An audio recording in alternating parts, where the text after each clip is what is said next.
Whatsappe stále píše a Igor Kmeťa spieva o 2 oktávy vyššie.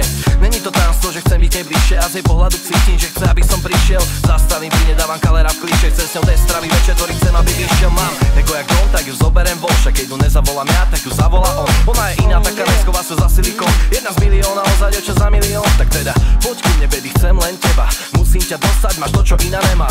Poď ku mne, baby, chcem len teba. Nedokážem odolať, veď to sa nedá. Poď sem, tak poď sem. Ja ťa vážne milujem. Len teba. Neviem žiť už bez teba. Ja už to neviem. Lebo ty si jediná. Iba ty. Jediná. Tak poď sem, Tak poď sem. ja ťa vážne milujem. Len teba.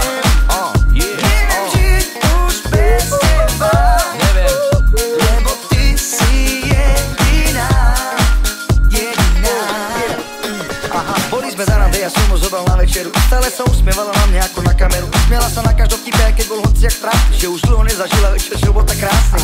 Stávame od stola, ideme sa prejsť. A keď príde pravá chvíľa, potom pôjdeme k nej. To čo stalo sa potom, to som nemohol čakať. Zvadala nás moja frajerka a začala kričať.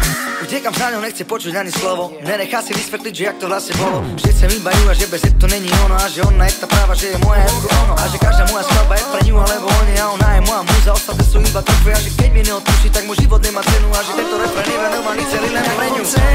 Tak poď sem.